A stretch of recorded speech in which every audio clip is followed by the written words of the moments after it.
Right hand thumb rule. Students, right hand thumb rule क्या है?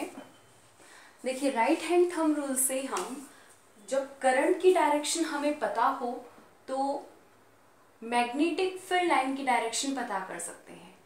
Magnetic field lines की direction को पता करने में अपने लिए ये बहुत यूजफुल होता है।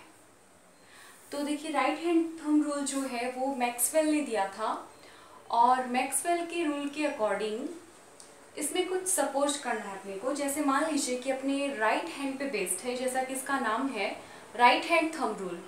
तो जब हम अपने राइट हैंड के अंदर अगर हम एक कंडक्टिंग वायर होल्ड करते हैं, सपोज करना है, रियल में होल्ड नहीं करना।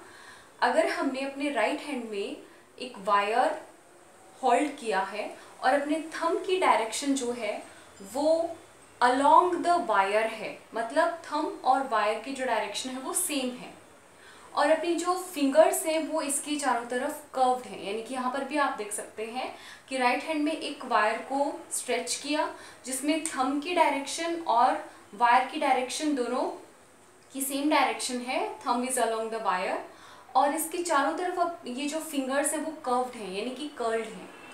तो अब अपने को यहाँ सपोज करना है कि जो थंब है वो शो कर रहा है करंट की डायरेक्शन को, इलेक्ट्रिक करंट की डायरेक्शन को थंब शो कर रहा है, और जो कर्व्ड फिंगर्स हैं इसके चारों तरफ, वायर के चारों तरफ, वो शो कर रही हैं मैग्नेटिक फील्ड लाइंस को। ये शो करती हैं मैग्नेटिक फील्ड लाइंस को, MFL को भी कह सकते हैं हम शॉर्ट में। तो ऐसी कंडीशन में यहाँ पर देखिए, जब करंट की डायरेक्शन अपवर्ड है तो मैग्नेटिक फील्ड लाइन की डायरेक्शन कैसी होगी? ये एंटी क्लॉकवाइज होगी। जब करंट की डायरेक्शन अपवर्ड होगी तो जो फिंगर्स हैं अपनी, वो उनका जो कर्व होता है वो एंटी क्लॉकवाइज होगा। इसी में अपने को ध्यान रखना है कि थंब करंट की डायरेक्शन अगर अपवर्ड है, ऊपर की तरफ है, तो करंट की डायरेक्शन होगी यानी कि मैग्नेटिक फील्ड लाइन की डायरेक्शन है वो एंटी क्लॉकवाइज हो जाएगी, एंटी क्लॉकवाइज। और अगर करंट की डायरेक्शन अपोजिट है, मतलब डाउनवर्ड है, तो करंट की डायरेक्शन क्लॉकवाइज हो जाएगी। जब करंट की डायरेक्शन अपवर्ड होती है तब तो एंटी क्लॉकवाइज होंगी क्या? Magnetic field line. और जब करंट की डायरेक्शन डाउनवर्ड है तो मैग्नेटिक फील्ड लाइंस जो है वो हो जाएंगी क्लॉकवाइज डायरेक्शन में मूव करती हैं।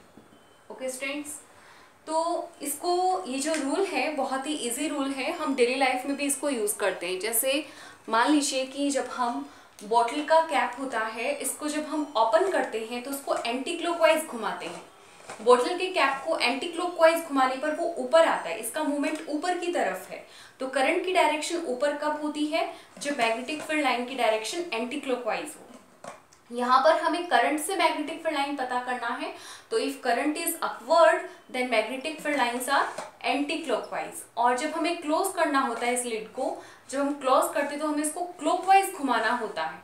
जब हम क्लॉकवाइज घुमाते हैं तो ये जो कैप है वो नीचे की तरफ जाती है। तो इस तरीके से आप समझ सकते हैं कि क्लॉकवाइज में तो मूवमेंट क्या है, क्लॉकवाइज में मूवमेंट डाउनवर्ड है और एंटी क्लॉकवाइज में मूवमेंट अपवर्ड होता है।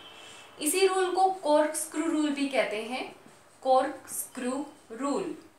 कॉर्कस्क्रू रूल में भी यही होता है। मान लीजिए आपने कोई स्क्रू को टाइट या फिर लूज किया होगा, तो जब हम स्क्रू को एंटी क्लॉकवाइज रोटेट करते हैं तब वो अपवर्ड आता है, और जब हम उसको क्लॉकवाइज रोटेट करते हैं तो वो डाउनवर्ड जाता है। तो इससे आप याद रख सकते हैं, क्लॉकवाइज हो तो डाउनवर्ड होता है, और जब एंटी क्लॉकवाइज हो तब वो अपवर्ड होता है। तो इसमें आपको यही ध्यान रखना है। इसका रूल आपको स्टेटमेंट नोट करना है कि according to right hand thumb rule, suppose if we have hold a straight conducting wire, current carrying wire in our right hand in a manner where thumb is along the wire, thumb is stretched along the wire and the fingers are curled around it, then if thumb shows direction of current, then the curved finger shows direction of magnetic field lines. And if current is upward, then MFL direction is anti-clockwise.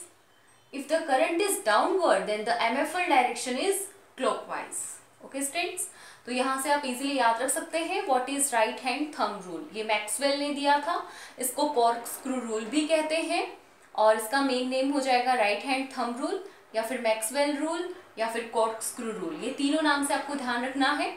और आप इस experiment को अपने मतलब suppose करके याद रख सकते हैं कि राइट हैंड रूल में एक वायर होल्ड कर रखा है और थंब की डायरेक्शन वायर की डायरेक्शन दोनों की सेम है, फिंगर्स इसके चारों तरफ कर्व्ड है।